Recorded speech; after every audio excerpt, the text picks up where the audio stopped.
Por favor, que pase Camila Vallejo. Sí, pues candidata a diputada por la Florida. Bien, ¿y tú? Muy mucho bien, gusto, Camila. Gracias. Igualmente. Y mucho gusto también a tu embarazo. Me decías que es niñita. Es niñita. ¿Y de 6 meses? De 6 meses cumplí esta semana. ¿Te has sentido bien? Sí, bien. O sea, la molestia es típica los 3 primeros meses y molestia de la espalda un poco, pero ya se me han ido pasando, han ido disminuyendo.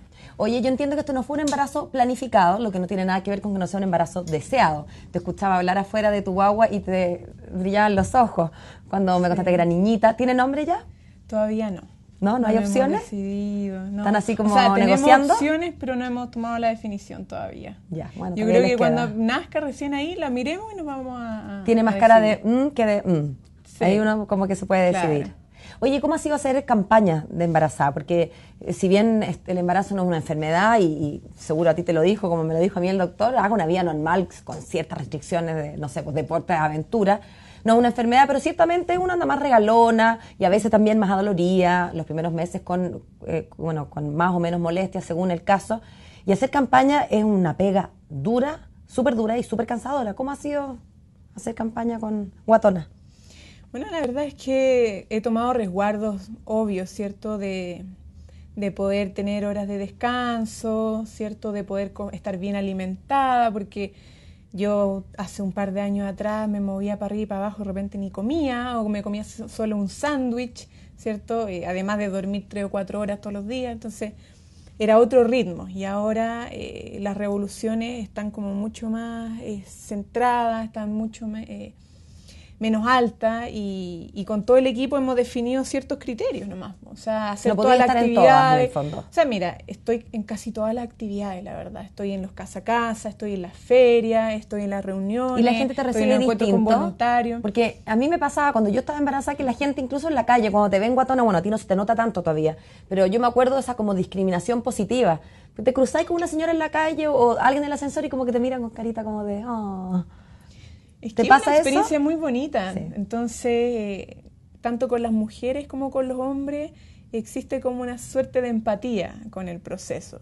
¿Ya? Y sobre todo porque es difícil, o sea, esto no es nada fácil, yo me imagino, porque para cualquier mujer chilena el asumir el embarazo cuando no se tiene todos los recursos, cuando más se participa de actividades políticas, cuando se trabaja, en fin, es complicado.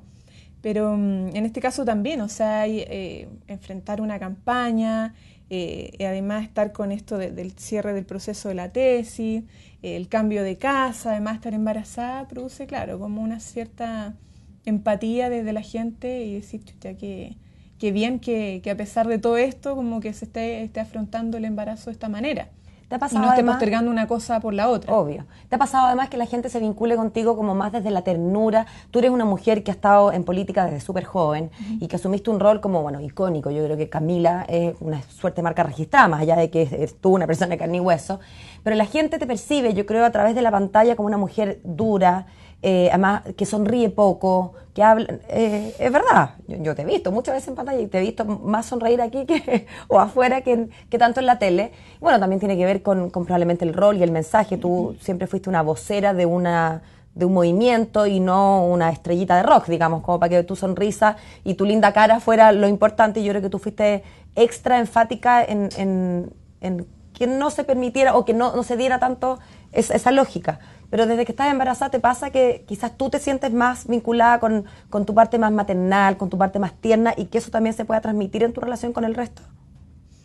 No sé, yo siempre, o sea, yo sonrío. Lo que pasa es que en televisión y en las entrevistas que a mí me ha tocado dar y que sobre todo me tocaron dar el 2011, los temas eran serios y había una situación también de confrontación, de conflicto constante, de tener que estar como impidiendo que otros temas se pusieran por sobre la temática de fondo. Por ejemplo, siempre se trató mucho de farandulizar la discusión y yo siendo representante del movimiento estudiantil no podía centrarme a hablar de temas personales, sino que tenía que poner sobre la mesa los temas que estábamos discutiendo en la asamblea como movimiento. Mira la tontería. Entonces, que te voy a preguntar. había una suerte como o sea, tenía que asumir una postura porque es el contexto, pero no es que yo no sonría en la calle.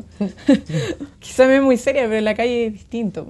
Te voy a preguntar una cosa que no sé, puede ser tontera, pero a mí me hace sentido, no sé si te va a hacer sentido a ti. ¿Te ha jugado en contra, al menos en tu rol público, ser tan bonita? tú eres una mujer bonita y tienes que saber que eres bonita. Eres joven y eres bonita y eso es parte, además no es ni mérito tuyo, es mérito de tus padres. O sea que no es algo por lo que uno pueda sentirse en lo personal como orgullosa, porque insisto, es como, no sé, pues, tener el pelo de un color. Un poco eso, yo nací con esta cara. Obvio que estás acostumbrada, insisto, no es tema y además no es mérito tuyo tampoco, y por supuesto tampoco es un demérito. Pero me pregunto yo si en un mundo en que las mujeres muchas veces este es un país machista, y todavía como, ¡ay, qué rica, que no sé qué, que tan buena moza y tan peleadora, o tan no sé qué! Si es que el hecho de ser bonita, ¿no sientes que de repente, ya, hasta cuándo no me miran la cara, o me miran el arito, o se fijan en el chaleco, y no escuchan lo que estoy diciendo de educación por la cresta? ¿Alguna vez lo sentiste así? Más allá de que eso no implique que uno se quiera cambiar de cara. A mí lo que me ha pasado, lo que me ha tocado leer o escuchar han sido, respecto a mi apariencia, cuestiones con ciertas intencionalidades. O sea, decir como, claro, porque es bonita la escuchan, o porque es bonita le va a ir bien, o todo lo contrario, no porque es bonita nadie le va a creer. No la van a tomar en serio. No la van a tomar en serio. Pero a mí la gente me reconoce. Y insisto, o sea, me he dado mucho cuenta de esto en la calle, cuando me encuentro con dirigentes o ciudadanos de a pie, común y corriente, en las ferias, los casa a casa, que la gente me reconoce por lo que he sido, en el fondo, por lo que he dicho, por las causas por las cuales hemos luchado, por las que he defendido. Y eso es lo valorable, en el fondo, lo que la gente logra rescatar, independientemente que te digan, ¡ay, qué linda la niña! O qué bueno verte en la calle porque no te había visto, o sea, se te había visto solamente en la televisión y siempre quería verte en 3D. Claro, siempre tuve las ganas de encontrarme contigo y justo hoy día. Bueno, además de eso, lo que me comenta la gente es aquello, o sea, que siga luchando por lo que creo, que no me pase lo que le pasa siempre a los políticos, que después se olvidan, abandonan la causa, los ideales, etc. Y no te han hecho Entonces, eso es como que ellos se centran en eso porque saben que hay una causa que se viene arrastrando y que yo defiendo y que de seguro voy a seguir defendiendo hasta el final. Oye, pero vos todo esto que no se olvide, no nos deje votados, que después no lo agarra el sistema, ¿no te han hecho sentir algunos, sobre todo jóvenes, incluso jóvenes de tu partido comunista, que en algún sentido como que la Camila creció y ya de repente entró en la política dura, apoyó a Bachelet, nos dio vuelta a la espalda? Lo pensaba, por ejemplo, el día que fue el primer debate organizado por CNN y por Canal 13, en que lleno de estudiantes afuera, Bachelet no es nuestra candidata, y había, creo que una joven que se llama Amanda, ni siquiera recuerdo de qué vocereaba, pero recuerdo como muy visceral en contra de Bachelet y dejando clarísimo que esta no es candidata al movimiento estudiantil, y bueno, tú eres hija o madre del movimiento estudiantil, entonces en algún sentido me pregunto si no te han cobrado, con o sin razón, digamos, pero si no te han cobrado eso. O sea, claro, hay críticas que uno asume y yo estoy dispuesta a recibirlas y argumentar lo que tenga que argumentar. Lo primero es que hay un cuestionamiento muy fuerte y con justa razón de la institucionalidad política y de cómo son las reglas del juego en este sistema. Y obviamente cuando uno se da a la tarea de disputar y mantener como la lucha ya no solamente desde la calle, sino que ir a disputar la institucionalidad política para justamente cambiar la regla del juego. O sea, una elección. El cuestionamiento generalizado de la sociedad también recae en parte a uno, claro, porque entras a ese mundo, entre comillas. Pero bueno, las razones de por qué tomamos esa decisión y por qué yo la tomé, la he dicho, y creo que es necesario hoy en día que los movimientos sociales logren construir victorias para cambiar estructuralmente esta sociedad. Y desde el sistema, desde adentro. Bueno, es difícil estar fuera del sistema porque la verdad es que uno paga la educación, paga la salud y parte de todo el sistema. Y el movimiento estudiantil por definición estaba fuera, era un movimiento que estaba en la calle. Pero un movimiento que también le exige a la institucionalidad política respuesta. Cierto. Entonces, ¿cómo nosotros hacemos que no solamente le exijamos desde afuera, sino que nosotros mismos vayamos implementando esos cambios desde dentro también? Entonces, es como trabajar desde fuera y desde adentro a la vez para poder impulsar esas transformaciones que Chile necesita. Y bueno, respecto a Bachelet, yo creo que los movimientos sociales, que nadie se pueda adjudicar el apoyo o rechazo de un movimiento social, porque además es muy diverso.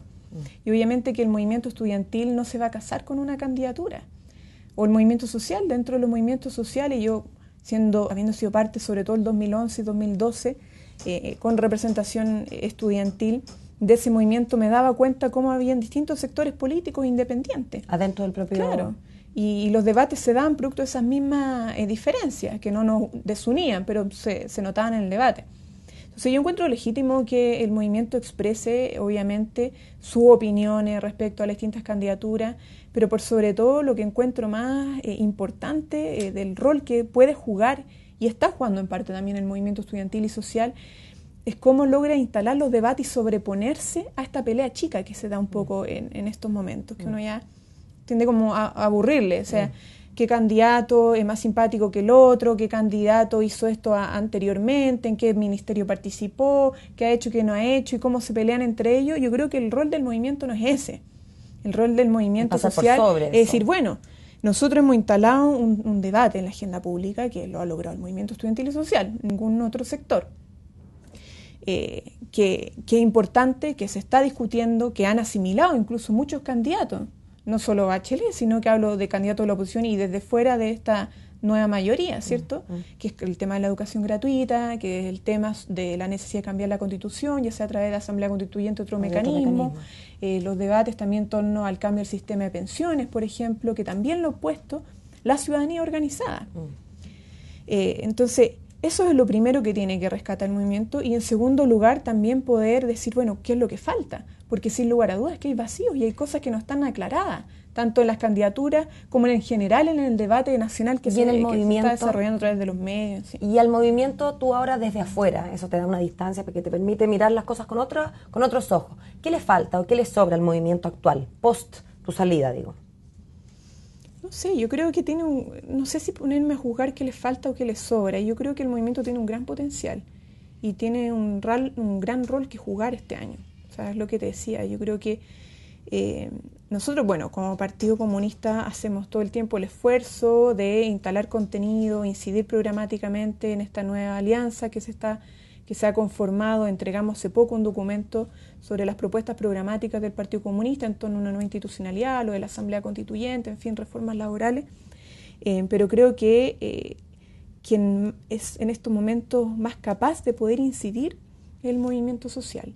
Y para eso tiene que tener mucha altura de mira y tener que saber cómo relacionarse también con otras organizaciones, porque si solo se plantea desde un movimiento estudiantil y no se plantea desde la unidad de distintos actores, también puede perder fuerza. Claro, porque yo creo que este momento, claro, porque los temas no son simplemente sectoriales, sino que son transversales, son de carácter político, son de carácter que involucran una visión de sociedad y un cambio también al carácter del Estado. Por tanto, hay muchos actores sociales organizados, tanto gremios, sindicatos, asambleas territoriales, que tienen una opinión que tiene que ser trabajada en coherencia, desde mi punto de vista al menos, para poder instalarse en la agenda pública y para poder finalmente tener una expresión política y no quedar solo en el testimonio, sino que se traduzca en cambios materiales efectivos en nuestra sociedad, en política, en leyes, en cambios constitucionales o en procesos constituyentes, en fin. O sea, eso es un poco, yo creo, el potencial que tiene el movimiento, porque además tiene una gran... tiene harto ya ganado en lo que ha recorrido, que es ganar la legitimidad en las demandas, independientemente de las formas de movilización y todos los cuestionamientos que vienen a propósito de las tomas, de las manifestaciones. Allá te quiero ir, para allá me quería ir. Pero más allá de eso, está bien, pero más allá de eso, la legitimidad del movimiento pasa por la justeza de sus reivindicaciones. Y eso es un trecho que ya está ganado. Entonces, a partir de esa legitimidad, ¿cómo se va finalmente también involucrando los otros temas que tienen que ver con la garantía de los derechos humanos que en este país no está siendo absolutamente respetada? Quería preguntarte por las tomas, ¿no? O sea, no te voy a preguntar qué te parecen las tomas porque me imagino que te parecen legítimas. Además, en general, las tomas, los estudiantes lo dicen, estoy pensando en los secundarios, las tomas de colegio. Dicen, oye, aquí votamos y votaron, más allá de si fue muy amplia la mayoría o muy pequeña, pero en general son procesos democráticos. Vimos un par de colegios tomados por 11 personas el otro día, no sé, hace 2 semanas, pero eso duró re poco. Pero me pregunto cuando veo colegios en que están los estudiantes mayoritariamente de acuerdo en que hay tomas, aunque sean 52% contra 48%, pero los papás no están de acuerdo. Entonces me pregunto si la democracia, que es un sistema lleno de defectos, pero el mejor que se nos ha ocurrido, ¿no es verdad? Y que funciona al menos en la vida de los adultos, si es que eso puede extenderse y extrapolarse también a la vida de los menores de edad. Pensando ahora tú vas a ser mamá, yo me imagino que si Camilito, como quiera que se vaya a llamar, después tiene otro Camilito, tiene 3 niños. Mamá, decidimos que ya no vamos al colegio porque somos democráticos. Estoy haciendo una caricatura, pero te quiero decir que eventualmente, bueno, hay un corte, uno decide cuándo un niño puede tomar decisiones por sí y ante sí. obviamente la madurez de un ser humano se produce gradual y escaladamente, pero para efectos legales y para muchos efectos, cortamos a los 21, cortamos a los 18, cortamos a los 16, ¿no es cierto? Entonces, cuando son los niños finalmente, niños de 15, de 16, de 17, que no son guaguas, pero siguen siendo niños, al menos para la lógica de la legislación, empiezan con que no, que yo me tomo el colegio, y los papás no están de acuerdo, y de repente uno ve a los papás desesperados, estos cabros del demonio, por favor, que ya me repitió hace 2 años. ¿Qué hacemos con eso? ¿Cómo lo ves tú? Y si logras también como prefigurarte ya de mamá, cuando el gallinero se te revuelva en tu propio gallinero tus hijos. Sí, mira, el primero, y esto de la fijación de la edad que determina cuando uno pasa a ser ciudadano, es una cuestión muy arbitraria. En otros países, por ejemplo, la edad de votación es de los 14 años. ¿Ya? Porque ahí se evalúa de manera distinta el grado de maduración de pero la a los juventud, 13, con 11 meses, igual va a quedar fuera. O sea, donde claro, sea va a ser siempre un bueno, corte. yo conozco a niños que tienen una madurez mucho mayor que un adulto. O sea, a mí me ha sorprendido. No creo que uno como que tiene que entrar a juzgar eso. Yo lo que considero importante, sí, es que toda forma de movilización tiene que responder a cierto objetivo político. O sea, si uno no tiene claridad el objetivo, imponer una forma de movilización me parece un contrasentido. Entonces, lo importante es que muchas veces lo que pasa, porque los estudiantes no deciden tomarse o ocupar una sede educacional, un establecimiento educacional, porque sí. Independientemente que pueda pasar en una ocasión, pero en general no. O sea, no es como por gusto, sino porque se agotan las medidas de diálogo, porque se viene hace años o décadas planteando los mismos problemas y no hay solución. Entonces se accede a formas de movilización que causen mayor presión a las autoridades. Entonces, lo importante es entender que esas formas de movilización tienen que ser discutidas, debatidas y que sean funcionales al objetivo que se quiere lograr, que son las reivindicaciones. Pero ¿cómo compatibilizas los padres con los apoderados, que son los que pagan, los que están encargados, los responsables últimos de la educación de sus hijos? Eso tiene que ver con la conciencia de cada uno de los padres. O sea, si el padre está a favor de tener que seguir pagando y que el colegio mantenga sus problemas, bueno, es una opinión de él. El estudiante, el hijo, quizá su posición es distinta. Y el padre, bueno, tendrá que, tiene un espacio de determinación democrática también, que es el Consejo de Apoderados, que tiene con los profesores, en fin, y los estudiantes tienen su otro. Entonces, ¿cómo en esos espacios de discusión y resolución democrático, si es que lo existen, porque de repente no existen, se llega finalmente a una síntesis, no sé si acuerdo, o un diálogo entre las distintas partes y se determina una solución?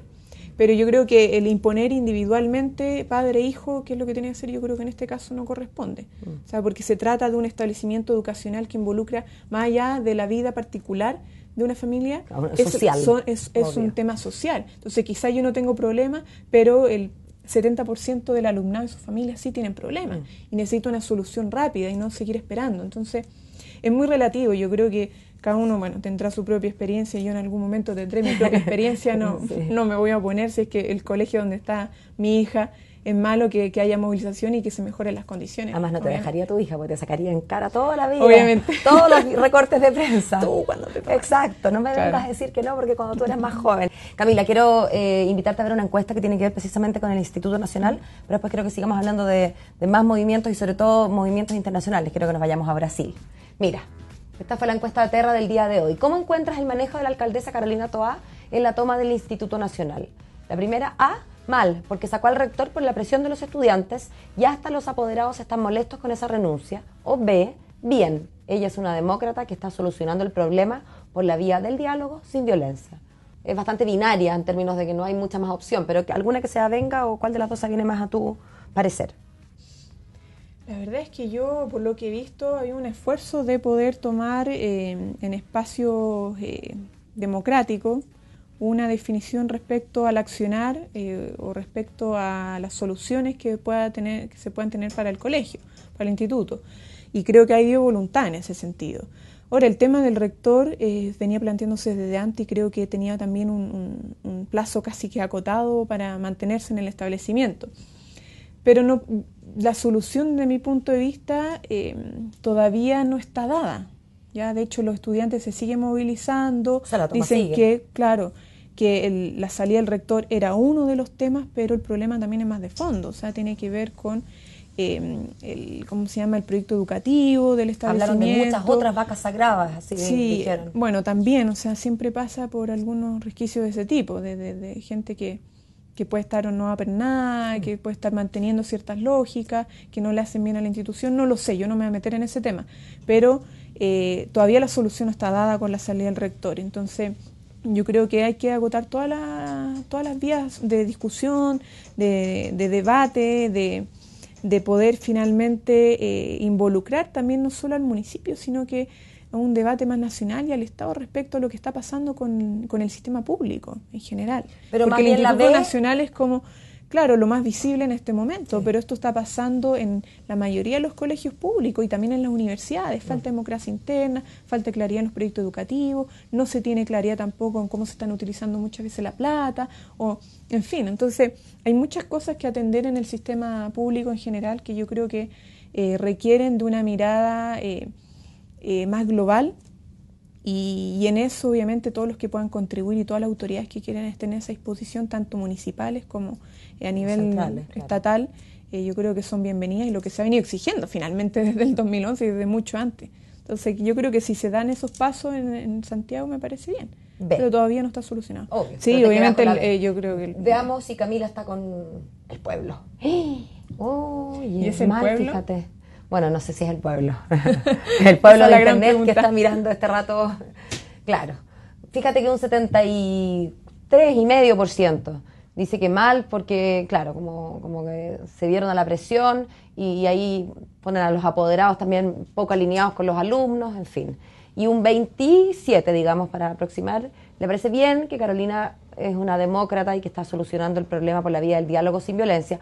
Ahora, uno podría estar de acuerdo con las dos cosas, que una cosa es el diálogo y que ella es una demócrata y que está todo bien porque no hay violencia, porque ella nunca ha ordenado un desalojo, y sin embargo podría igual parecerle a uno que en fin, cada uno vota lo que quiere, ahí está, gracias a quienes votaron. Y ahora de vuelta contigo, Camila, para preguntarte por Brasil. Yo sé que tú estuviste en Brasil, sé que además te quieren mucho tiempo. Sí, pero sé que te quieren mucho. En Brasil tú dejaste una impresión como bien potente, y ahora hemos visto a Brasil protagonizando protestas o violencia incluso, que como muchas otras ocasiones, lo vimos en Turquía hace un par de semanas, empieza por algo puntual que hace como que se prenda la llama y aparecen a través de esa cosita puntual como cosas que vienen guardadas, como cuando uno se pelea con el marido, porque me peleé porque me dejaste la tapa del excusado arriba, y ahí empiezan a salir del año que uno le pidan, porque evidentemente lo que pasó en Turquía no puede explicarse netamente porque una plaza la van a transformar en... No, pues son cuestiones que se vienen arrastrando hace obviamente, tiempo, y lo mismo que en Brasil, que que el tema de puntual fue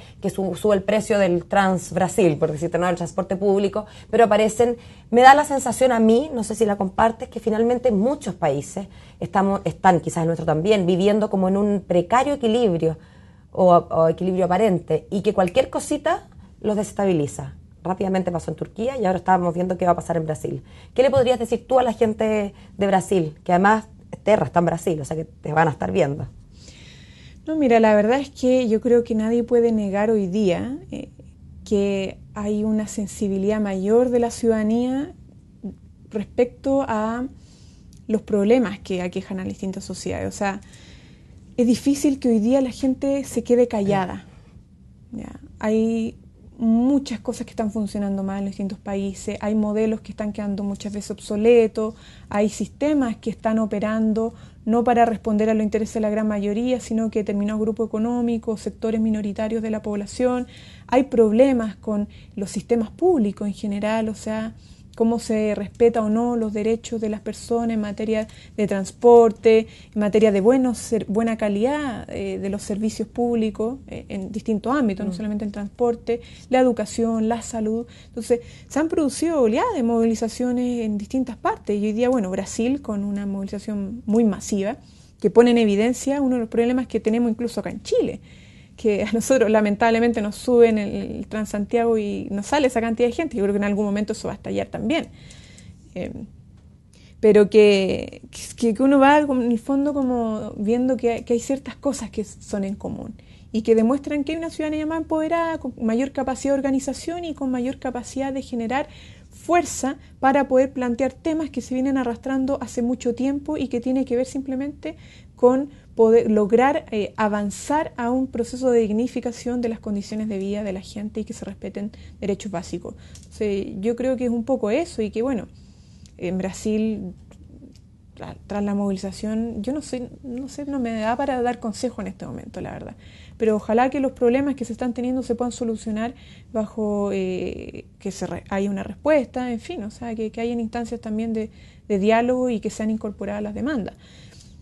Por la movilización que la veo que es masiva. Pero hay que entenderlo dentro de su contexto y ojalá que en Chile se empezara a plantear también el problema del transporte público en vez de dar soluciones parche por ejemplo, con la construcción de autopistas concesionadas, que en el resto de los países del mundo vienen en retroceso. Ahora, en el caso de Santiago, por ejemplo, y que va a afectar la comuna de La Florida, se quiere construir una autopista concesionada que va a responder supuestamente a la demanda vehicular, ¿cierto?, a la congestión que hay. Pero las autopistas en general han tenido que ser demolidas en las grandes potencias mundiales y se reemplazan por parques, porque producen todo lo contrario a la larga. En vez de disminuir o solucionar el problema de la congestión o del parque vehicular, hacen que aumente más la demanda por vehículo y se generan de nuevo congestiones. Hay lucro también tras eso porque uno tiene que pagar, ¿cierto?, por utilizar esa autopista, corta las ciudades, generan segregación, en fin. Entonces, hay debates que se están planteando y proyectos que se están instalando que tienden a ser caso omiso del problema de fondo que tiene que ver con la calidad y efectividad del transporte público, por ejemplo. Camila, entonces yo creo que ese tema tiene mucha relación con lo que está pasando acá en Chile también. Te quiero invitar a una última reflexión, ojalá cortita, porque ya me sonó la campana. Yo te escucho hablar a ti y sobre los derechos, sobre cómo exigimos los derechos. Estoy convencida que buena parte de lo que nos hace seres humanos es la conciencia de que tenemos derechos y la capacidad de verbalizarlos y exigirlos. Pero a mí siempre me falta el tema de los deberes. Y siento que, obviamente no están desvinculados, pero pareciera que a la medida en que nos vamos acordando de nuestros derechos, como que se nos van olvidando los deberes. ¿Cómo ves tú ese tema? Yo creo que también tras la movilización la gente plantea la necesidad de asumir ciertos deberes y responsabilidad en la construcción del proyecto democrático que queremos para Chile. O sea, la movilización implícitamente te habla de exigencia de derechos, pero también la necesidad de asumir cierta responsabilidad en la construcción del país. Cuando se exige, por ejemplo, mayor participación, tiene que ver con asumir una responsabilidad política, porque yo fácilmente podría decir, ¿sabes qué? No me gusta esto, no me gusta cómo está la salud, no me gusta cómo está la educación, no me gusta cómo está, por ejemplo, el tema de las pensiones, en fin, todos los temas que están en boga. Y puedo decir, bueno, soluciónenmelo. Y desentenderse, irse para la casa y esperar sentado en el fondo que haya una solución. Pero no, lo que está pasando en las calles, en las organizaciones, en la opinión en general de la ciudadanía es que se quiere asumir cierta responsabilidad también en la solución de esos problemas. O sea, esto de, por ejemplo, que los ex dirigentes estudiantiles, entre ellos yo y otros más, o sea, yo, Francisco Figueroa, Gabriel Boric, y dirigentes sociales, estén asumiendo una candidatura para llegar al Parlamento y cambiar las leyes para mejorar realmente la educación, la salud, etcétera, tiene que ver también con un sentido de deber. Entonces, y eso no pasa simplemente con las candidaturas, sino que la gente en su asamblea, en sus organizaciones también quiere decir, oye, ¿cómo nosotros nos hacemos cargo de esto? Independientemente de la participación, que es como, el tema del deber siempre se relaciona con la participación en las elecciones, ir a votar. Pero tiende a centrarse en eso. Cierto. Pero más allá de entender aquello que es relevante, es cómo nosotros somos parte cotidiana de la construcción de un país distinto. Como de nuestra organización exigimos, por ejemplo, desde los sindicatos, que se respete la negociación colectiva para mejorar finalmente las condiciones de los trabajadores, para contribuir a su vez al desarrollo económico y social del país. En fin, o sea, yo creo que son como dos caras de la misma moneda y se está entendiendo cada vez más así. Y la última pregunta personal. Hoy día de la noche va a ser harto frío porque sabemos que esta ha sido la semana más helada. Tipo 10 de la noche tú vas a acostar en camita con un guatero personal puesto, ya va a haber comido, quizás tiene un chocolate en el velador de los antojos. Yo quiero saber exactamente a las 22 horas, cuando prendas la tele, ¿vas a ver el debate de los derechistas? Si lo voy a ver ahora, yo creo que sí, porque la otra vez no lo vi solamente la grabación. Que poco sabía lo que iba a pasar, entonces como dije, no, es muy predecible, y finalmente cuando lo vi rectifiqué mi prejuicio, pero ahora sí lo voy a ver cómo ha cambiado, porque yo creo que faltó un poco el pronunciamiento a propuestas más programáticas. Creo que hubo una defensa muy férrea al actual modelo, más que propuestas de modificar, etcétera. Y sabemos que es un modelo que es bastante injusto, o sea, el sistema binominal es injusto, el sistema tributario es injusto, el sistema de pensiones es una gran estafa, el sistema educacional también es injusto porque segrega, y uno de los candidatos habla por un Chile más justo. Entonces, hablar de un Chile más justo y no tocar los pilares del modelo, cuestionarlo en al menos algunos aspectos, me parece un contrasentido. Entonces, yo espero que en este debate haya más propuestas programáticas, más que una férrea defensa ideológica al modelo, y ojalá no se mantenga esta intención que se vio reflejada también en el candidato al Senado de José Antonio Casa a propósito del fallo de Contraloría en el caso de los degollados. Esta intención... ¿De los exonerados? De los degollados. Del otro fallo, sí. De Guerrero, y de Parada y Natino. Que esta intención de ocultar la historia, ¿ya? De no hablar con todas las de la ley, en el fondo con todas las letras respecto a lo que pasó. Y, por ejemplo, hablar de gobierno militar y no dictadura, de decir con tal soltura de que el caso de los degollados fue una cuestión, un delito menor, básicamente por una venganza personal, y no reconocer, como ya a todas luces está expresado, de que fue terrorismo símbolo, ¿no? de Estado, claro. O sea, fue un crimen de lesa humanidad perpetrado por fuerzas del Estado, o sea, fuerzas carabineros, se utilizaron finalmente recursos y personal que autoridades estatales. Entonces, creo que eso no puede volver a repetirse en este debate. Yo quizá peque de inocencia, ingenuidad y me haga falsas expectativas, pero yo por lo menos hago un llamado a que ese debate, independientemente de que si tengan diferencia entre ellos o no, pueda incorporar elementos programáticos más estructurales y no insistir en ocultar la historia de Chile. Camila, quiero agradecerte que hayas venido a contarnos de todo un poco, de lo que nos alcanza el tiempo, y desearte, sobre todo, mucha suerte en tu embarazo y tu maternidad. Yo estaba embarazada varias veces, todos los embarazos son una maravilla, todos los hijos son algo que no cabe en palabras, pero ciertamente el primer embarazo es el que la transforma a uno en mamá.